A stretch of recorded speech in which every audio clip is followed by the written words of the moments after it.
বোনদেরকে তোমাদের সম্পত্তি দিতেই হবে। আর এটাই হলো আল্লাহ রাব্বুল আলামিন নারীদেরকে অগ্রাধিকার দিয়েছেন কোরআনের মধ্যে শরীয়তের ক্ষেত্রে। অন্য কোন মাযহাবের মধ্যে আল্লাহ রাব্বুল অন্য কোন মাযহাবের লোকজন তো মহিলাদেরকে কোনো অংশই দেয় না, তারা অংশ শুধুমাত্র ছেলেদের মধ্যে বন্টন করে নাই, অথবা হিন্দুদের মধ্যে আছে শুধুমাত্র বড় ছেলে সম্পত্তি পায়, যে বেশি অনেকগুলো ভাই আছে তারাও পাবে না, শুধুমাত্র বড় ছেলে পাবে। কারণ কি সম্পত্তি যদি বেশি ভাগ করা হয় তাহলে আস্তে আস্তে কি হয়ে যাবে, ছোট হয়ে যাবে, তার জমিদারি ছোট হয়ে যাবে। অনেক জায়গায় আগে ছিল কবিলা সিস্টেম, ওই যে সম্পত্তি মৃত ব্যক্তি ছেড়ে যেত কবিলার লোকজন ভাগ করে নিত।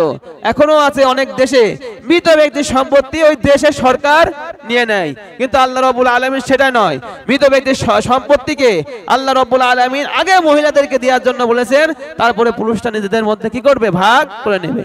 এখন মুদ্রা কথা হলো আপনারা সবাই কাউকে শরীক ফাঁকি দেবেন না তো ইনশাআল্লাহ, বিশেষ করে বোনদেরকে ফাঁকি দেবেন না তো ইনশাআল্লাহ। যদি ফাঁকি দেন তাহলে কিন্তু জাহান্নামে থাকা লাগবে।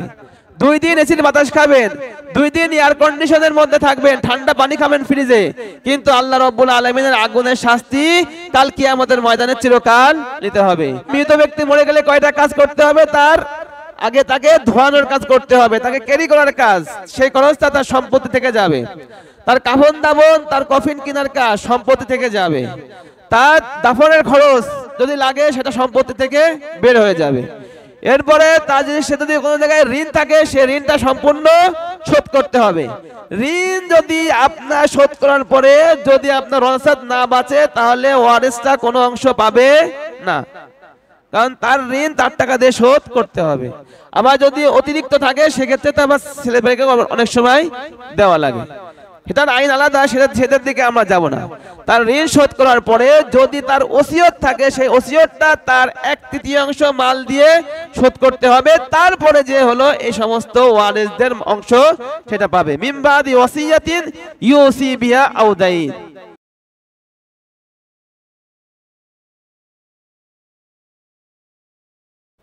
যে আল্লাহ রাব্বুল আলামিন কোরআনের মধ্যে বলেছেন যে ওয়ালির রিজালি নাসিবুম মিম্মা তারাকাল ওয়ালিদানি ওয়াল আকরাবুন ওয়ালিন নিসাই নাসিবুম মিম্মা তারাকাল ওয়ালিদানি ওয়াল আকরাবুন মিম্মা ক্বাল্লা মিনহু আও কাসুর। পুরুষের জন্য অংশ হবে যা তার পিতামাতা ছেড়ে যাবে অথবা তার নিকটবর্তী আত্মীয় ছেড়ে যাবে, পুরুষের জন্য একটা অংশ থাকবে, মানে অর্থাৎ প্রত্যেক সম্পত্তি যেটা রেখে যাবে তার মধ্যে তার একটি হক থাকবে। ঠিক একইভাবে যদি কোনো মেয়ে সন্তান থাকে বা মেয়ে থাকে তার জন্য হক থাকবে তার বাবা যে সম্পত্তি রেখে গেল তার মধ্যে, চাই সে সম্পত্তি কম হোক বা বেশি হোক, চাই তার ভাগটা কম হোক বা বেশি হোক, আল্লাহ রাব্বুল আলামিন যে ভাগটা নির্ধারণ করে রেখেছেন সেই ভাগ তাকে দিতেই হবে। নাসিবাম মাফরুদা, নির্ধারিত ভাগ তাকে অবশ্যই দিতে হবে, চাই ছেলে হোক বা মেয়ে হোক। সুতরাং আজকে আমরা শিখব যে কোনো ব্যক্তি মরে গেলে সেই মৃত ব্যক্তির সম্পত্তি কিভাবে বন্টন করতে হবে, কাদের মধ্যে বন্টন করতে হবে, কারা আসল ওয়ারিস, এইগুলোর ব্যাপারে আমরা আজকে শিখব। মানে মৃত ব্যক্তির সম্পত্তি ওয়ারিস ভাগ হবে কিভাবে, এটা আজকে আমাদের আলোচ্য বিষয়। লিররিজালি নাসিবুম মিম্মা তারাকাল ওয়ালিদান, কোন সম্পত্তি ছেড়ে যাবে তখন সেই সম্পত্তির মালিক হবে কারা, যে তার যে সমস্ত নিজের ছেলে আছে তারা হবে। সাধারণত ওয়ারিসের মধ্যে মনে রাখতে হবে একটা হলো আসল, একটা কি, আর একটা হলো শাখা বা ফুরু। কিছু কিছু যদি আপনি ডেফিনেশন মনে না রাখতে পারেন তাহলে এখানে বুঝতে পারবেন না। এখানে যেটা আমি বলবো সেটা হলো কোর্টের আইন চলে এটা দিয়ে। পৃথিবীতে ইসলাম ছাড়া কেউ এই ধরনের সুবিস্তৃত কোর্টের ল এই ফারায়েজের ব্যাপারে দিতে সক্ষম হয় নাই। এখন বর্তমানে তারা বিভিন্ন বিকৃত ভাবে বিভিন্ন আইন দিচ্ছে, কিন্তু মূল হচ্ছে আল্লাহ রাব্বুল আলামিন এই আইন দিয়েছেন, এটা হলো মূল। এর মধ্যে কিছু জিনিস আমাদেরকে মনে রাখতে হবে, সেটা হলো আসল। আসল বলা হবে একজন ব্যক্তির উপরে যারা আছে তার মাতা পিতা, একজন ব্যক্তির মাতা পিতা হলো তার আসল। মাতা পিতার উপরে থাকবে দাদা, দাদার উপরে আরো পরদাদা যে কেউ থাকে কিনা। আর তার যে ফড়া আছে, ফড়া কাকে বলবে, ফড়া হলো তার সন্তান, তার নাতি ছেলে, আরো নিচে আরো যারা যেতে থাকবে তাদেরকে বলা হবে ফোড়া। এটা হলো আসল পিতামাতা, ফোড়া তার সন্তান, এটা মনে রাখতে হবে। আচ্ছা, এরপরে যেটা আসবে সেটা হলো স্বামী এবং স্ত্রী। স্বামী এবং স্ত্রী ফারায়েজের ক্ষেত্রে প্রথমে আসবে পিতার সন্তানের প্রশ্ন, তারপরে আসবে পিতার প্রশ্ন, তারপরে যদি তাদের এ ধরনের না থাকে স্বামী স্ত্রী আসবে তার হকের ক্ষেত্রে সব থেকে আগে। স্বামী মারা গেলে স্ত্রী কতটুকু পাবে, স্ত্রী মারা গেলে স্বামী কতটুকু পাবে, আর স্বামী স্ত্রীতে সন্তান থাকে সেক্ষেত্রে কতটুকু পাবে, সন্তান না থাকলে কতটুকু পাবে, সেটা আল্লাহ রাব্বুল আলামিন বর্ণনা করে দেবেন। এরপরে আসবে আকরাবুনের মধ্যে সব থেকে আগে থাকবে তার ভাই ব্রাদার যা থাকে, ভাই বোন। আচ্ছা, ভাই বোন তিন প্রকার। কয় প্রকারের? এটা হলো সব কিন্তু একাডেমিক হবে আজকে। অনেক গল্প না যে আপনি গল্প শুনলেন, একটু বুঝলেন না, শেষে বুঝলেন যে ফেরাউন ডুবে গেল, মুসা জিতে গেল, এমন জিনিস নয়। এটার উপরে তাখাসসুস করতে হয়, ডক্টরেট করতে হয়। তো যাই হোক, ভাই বোন কয় প্রকার বললাম? তিন প্রকার। একটা হলো হাকিকি ভাই বোন, হাকিকি মানে তার আসল ভাই বোন। আপনার বাপ এক, বাপের পরে আপনারা দুই ভাই এক বোন থাকতে পারেন, তিন ভাই দুই বোন থাকতে পারেন, অর্থাৎ আপনার আসল বাপ থেকে নিয়ে আপনারাই দুই তিনটা ভাই বোন আপন। আর একটা হলো যে হলো বৈপিত্রীয় ভাই যেটা রয়েছে তাকে বলা হয় আল্লাতি। আল্লাতে কি বলবে যে আপনার বাপ এক, আপনার বাপ, কিন্তু আপনার বাপের ওয়াইফ কয়টা, মা কয়টা? অনেক লোক থাকে না, দুই বউ থাকে। তো এই আর এক মাত থেকে যে সমস্ত ভাই থাকবে তারা আপনার ভাই হবে, তারা কি আল্লাতি। বোঝা যাচ্ছে? এখন এই দিক থেকে লক্ষ্য করলে আপন ভাই আর আল্লাতি বা আপনার অন্য মায়ের ভাই যারা আছে তারা ওয়ারাসের দিক থেকে সমান, কারণ কি তাদের বাপ এক। কথা বোঝা যাচ্ছে? ইসলামের ক্ষেত্রে মায়ের প্রতি শ্রদ্ধা, মায়ের খেদমত, মায়ের সম্মান এক জায়গায়, কিন্তু ইসলামের শরীয়তের ল বা আইনের ক্ষেত্রে বাপ হলো মূল, এটা মনে রাখতে হবে। বাপ যেহেতু মূল, তার থেকে যেহেতু আপনারা আসছেন এবং আপনার অন্য মায়ের সন্তানেরা আসছে, সুতরাং আপনারা যে আল্লাতি ভাই বোন আছেন তারা সকলে সমান হকদার। এটা কি বোঝা গেল জিনিসটা? আপন ভাই বোন আর সৎ ভাই বোন আমরা বাংলায় বলি। তৃতীয় হলো আখিয়াফি। আখিয়াফি কাকে বলা হবে? যে আপনার যে মা আছেন এখন বর্তমান, তার আগে একটা বিয়ে হয়েছিল অন্য কোনো পুরুষের সাথে, বিয়ে হওয়ার পরে তার সেখান থেকে একজন বা দুইজন সন্তান আছে, পরবর্তীতে সেখান থেকে ছাড়াছাড়ি করে পরিষ্কার করে এসে আপনার পিতার সাথে যে বিবাহ বন্ধনে আবদ্ধ হয়েছে, হওয়ার পরে আপনি হয়েছেন। আপনি হওয়ার পরে তাহলে সে যে আপনার মায়েরই তো সন্তান, তাহলে সেও আপনার ভাই, তাই না? তাহলে এই ভাইকে কি বলা হবে? আখিয়াফি ভাই। আর এই ভাইয়ের সম্পত্তির মধ্যে খুব একটা হক থাকে না, কারণ কি বললাম একটু আগে যে সম্পত্তির ক্ষেত্রে বাবাই হবে মূল, কিন্তু মায়ের যদি কোনো সম্পত্তি থাকে সেই ক্ষেত্রে আবার সেই ভাইও অংশীদার হবে, কারণ মা এক। এটা কি বোঝা গেল? এতটুকু জিনিস যদি এখন বোঝা যায়, এখন দেখেন আল্লাহ রাব্বুল আলামিন বলছেন ইউসিকুমুল্লাহু ফি আওলাদিকুম। আল্লাহ রাব্বুল আলামিন তোমাদেরকে তোমাদের সন্তানের ব্যাপারে ওসিয়ত করছেন বা ওয়ারিসের বিষয়গুলো বুঝিয়ে দিচ্ছেন। কি হবে? লিযযাকারি মিসলু হাযযিল উনসায়াইন।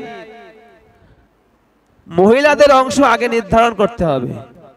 মহিলার অংশের পর আল্লাহ বলেছেন দেখেন প্রত্যেকটা পুরুষের জন্য হবে মেয়ের যে অংশ হয় তার দ্বিগুণ। তাহলে এখানে আসল কি হলো? মহিলার অংশ আসল।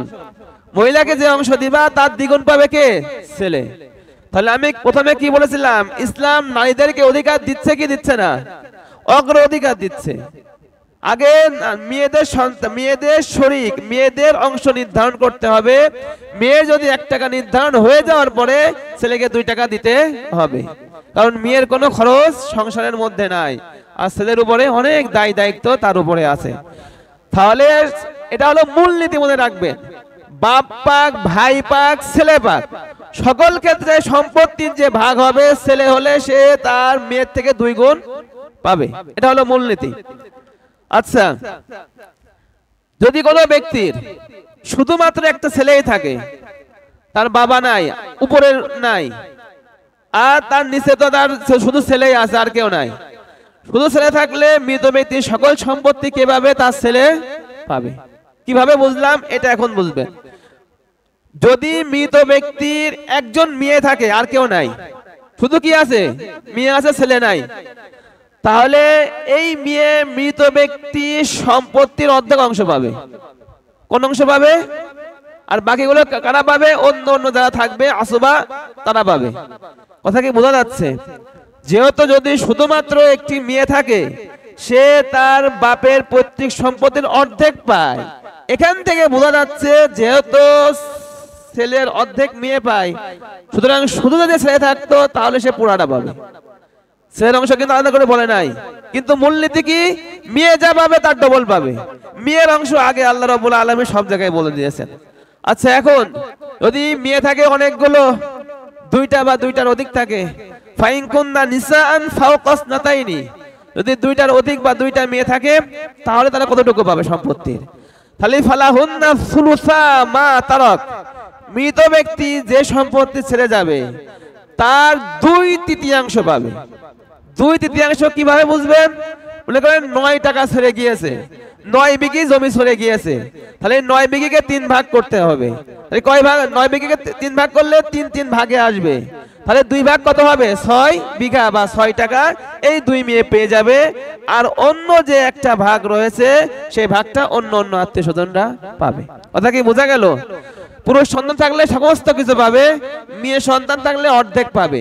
মেয়ে যদি বেশি থাকে সেক্ষেত্রে 2/3 পাবে, আর মেয়ে একা থাকলে অর্ধেকের বেশি সে পাবে না।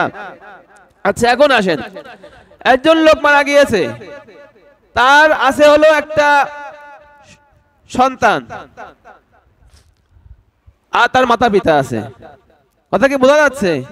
তার সন্তান আছে আর তার মাতা পিতা আছে, তাহলে সে কতটুকু পাবে? আচ্ছা, আবার তার সন্তান মাতা পিতার সাথে তার বোনও আছে, তাহলে সে এই ক্ষেত্রে কতটুকু পাবে? সেটা আল্লাহ রাব্বুল আলামিন একের পর এক বলে যাচ্ছেন।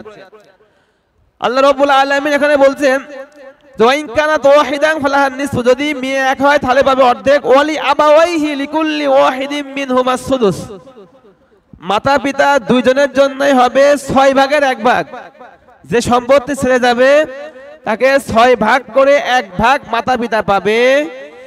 ইন কানা লাহু ওয়ালাদ, যদি মৃত ব্যক্তি সন্তান থাকে, মৃত ব্যক্তির সন্তানও আছে, মৃত ব্যক্তির মাতা পিতাও আছে।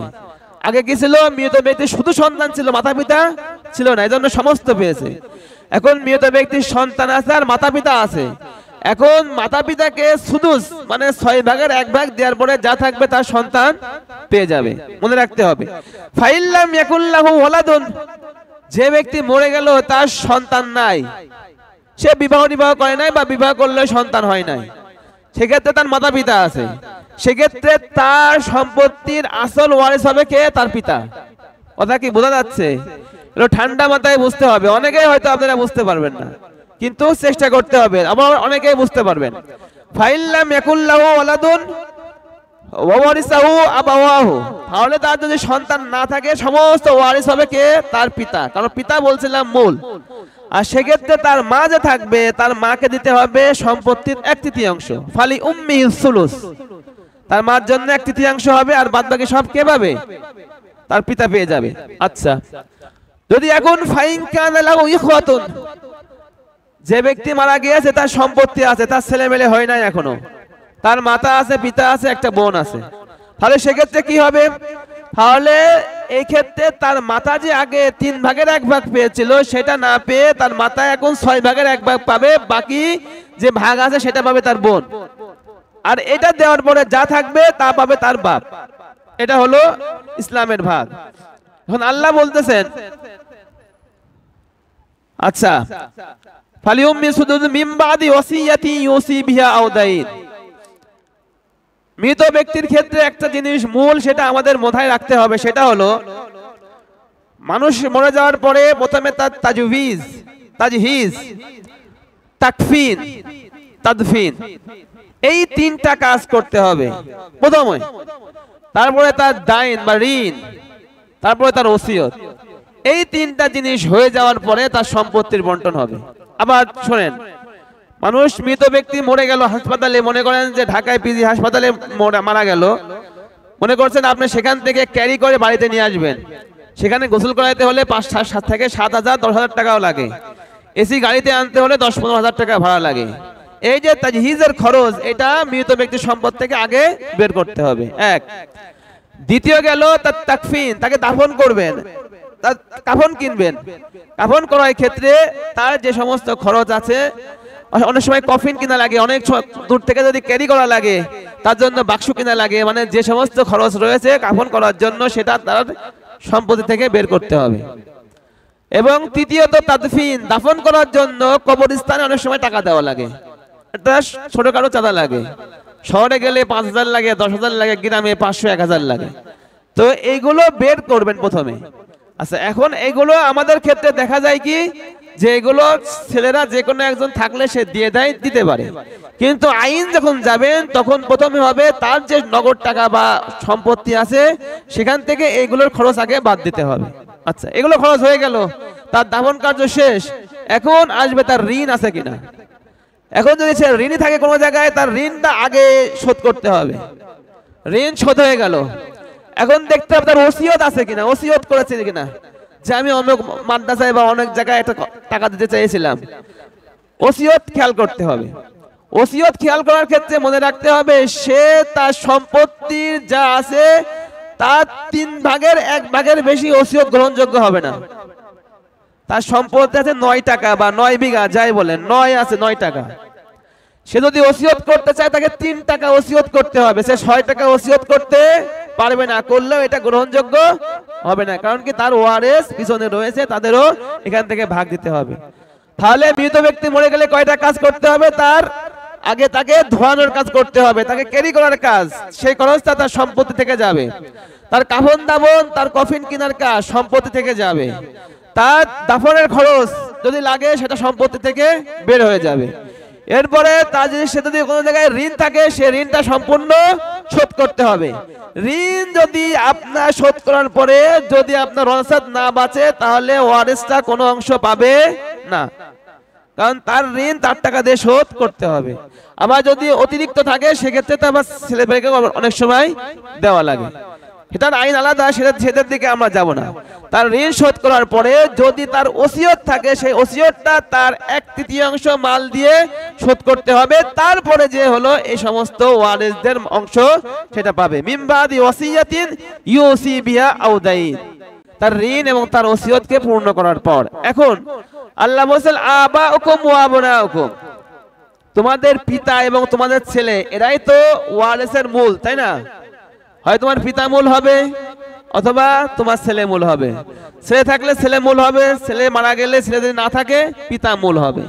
আল্লাহ কেন এই অধিকার দিয়েছেন ছেলে বা বাবাকে?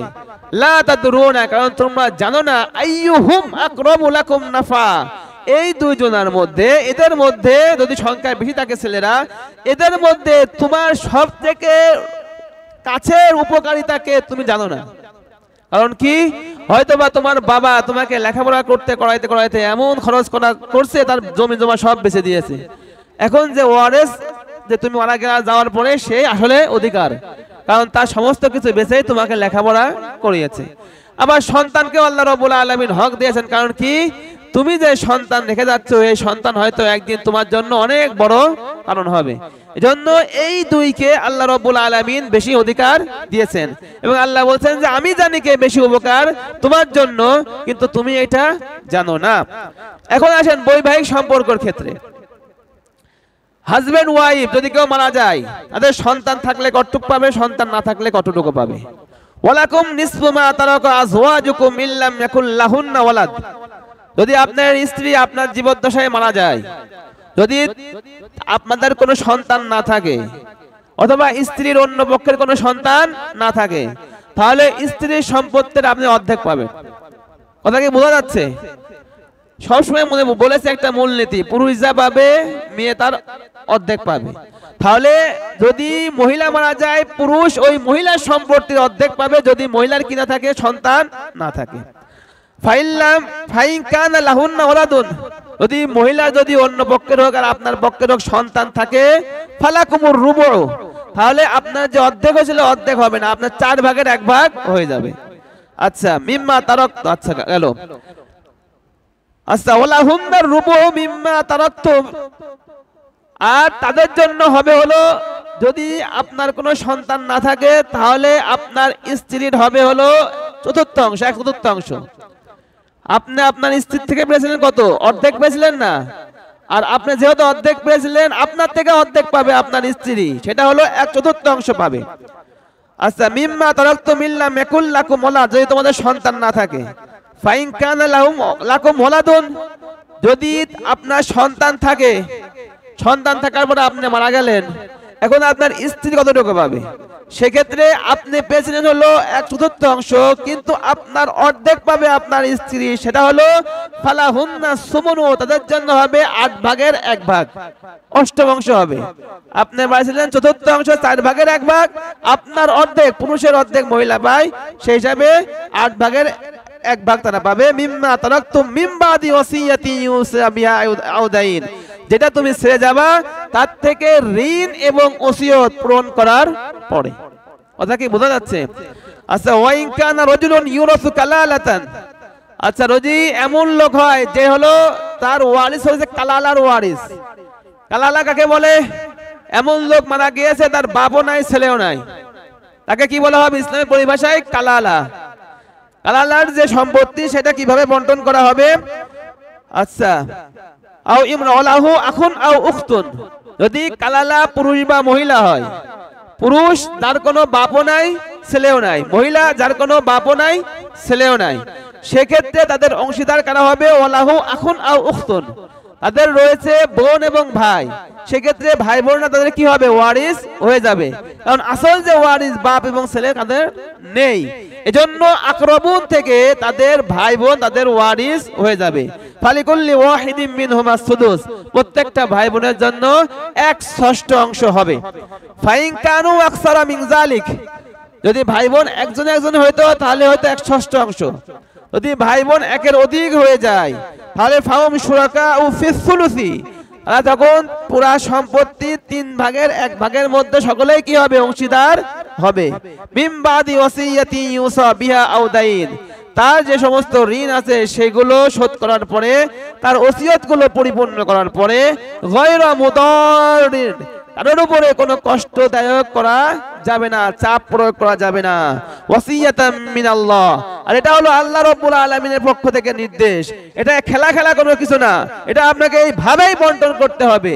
তাদের অংশ নির্ধারণ করা হয়েছে, এখানে আপনি একটু কম বেশি করতে পারবেন না। আল্লাহু আলিমুন হাকিম, আল্লাহ রাব্বুল আলামিন পরম জ্ঞানী এবং প্রজ্ঞাময়। আল্লাহ বলছেন এই যে আপনাকে বিধান দিল, এগুলোর ব্যাপারে আল্লাহ বলছেন তিলকা হুদুদুল্লাহ, এটা হলো আল্লাহ রাব্বুল আলামিনের সীমা, যেটা আল্লাহ রাব্বুল আলামিন নির্ধারণ করে দিয়েছে। কোন ক্ষেত্রে? আপনার ওয়ারিসের যে সম্পত্তি সেটা কিভাবে বন্টন হবে সেটা আল্লাহ রাব্বুল আলামিন নির্ধারণ করে দিয়েছেন। ওমাইয়ুতিল্লাহ ওয়া রাসূলাহু, যে ব্যক্তি এই সম্পত্তিকে আল্লাহ রাব্বুল আলামিনের বিধান এবং রাসূলের তরিকা অনুযায়ী বন্টন করবে, ইদখিলহু জান্নাতিন তাজরি মিন তাহতিহাল আনহার খালিদিনা ফিহা, আল্লাহ রাব্বুল আলামিন তাকে এমন জান্নাত দেবেন যার তলদেই দিয়ে ঝর্ণামালা প্রবাহিত হয়েছে, নদীসমূহ প্রবাহিত হয়েছে, আর সেখানে সে চিরকাল থাকবে। ওয়াযালিকাল ফাওজুল আযীম, এটা হলো অনেক বড় ধরনের সফল কাম। ওয়া ইয়াসিল্লাহ ওয়া রাসূলাহু, আর যারা সম্পত্তি মেরে খাবে, শরীক ফাঁকি দেবে, আল্লাহ রাব্বুল আলামিনের বিধানের তোয়াক্কা করবে না, আল্লাহ রাসূলের তরিকার তোয়াক্কা করবে না, সম্পত্তি আহরণ করবে, অন্যায়ভাবে লিখে নেবে, অন্যায়ভাবে দখল করে নেবে, আল্লাহ রাব্বুল আলামিন নির্দিষ্টভাবে বলে দিচ্ছেন ওমাই ইয়াসিল্লাহ ওয়া রাসূলাহু, যে ব্যক্তি আল্লাহ এবং তার রাসূলের নাফরমানি করবে, ওয়া তাআদ্দা হুদুদাহু, এবং তিনি যে সীমা নির্ধারণ করে দিয়েছেন ওয়ারাসাতের, এগুলো সীমা লঙ্ঘন করবে, ইদখিলহু নারান খালিদান ফিহা, আল্লাহ রাব্বুল আলামিন তাকে জাহান্নামের মধ্যে প্রবেশ করাবেন, যেখানে সে চিরকাল থাকবে, স্থায়ীভাবে সেখানে থাকবে।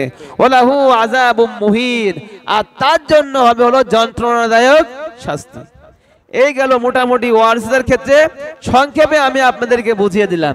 আচ্ছা, এই ব্যাপারে আপনি কোর্টে গেলে সম্পূর্ণ দিক নির্দেশনা এখান থেকে পাবেন। এখন আমাদের মূল কথা হলো আমাদের নৈতিকতা ঠিক করতে হবে। পিতা মারা গেলে তার যে সম্পত্তি আছে সেটা বোনদের মধ্যে কি করতে হবে? ভাগ করতে হবে, এটা হলো মূল কথা এখানকার। যেহেতু মহিলাদের ভাগকে আল্লাহ রাব্বুল আলামিন বারবার তাদেরটাকে মিজান ধরে তাদের উপরে নির্ভর করে বলছে পুরুষকে ভাগ করে দিতে হবে। কারণ আল্লাহ জানেন যে পরবর্তীতে ভাই ভাইয়ের সাথে লাটালাটি করে তো সম্পত্তি দেওয়াই লাগবে, কিন্তু বোন থাকে দুর্বল, সে পরের বাড়িতে চলে যায়, সে এখানে আসে, কোনো ভাই তাকে সম্পত্তি দিতেও পারে নাও পারে।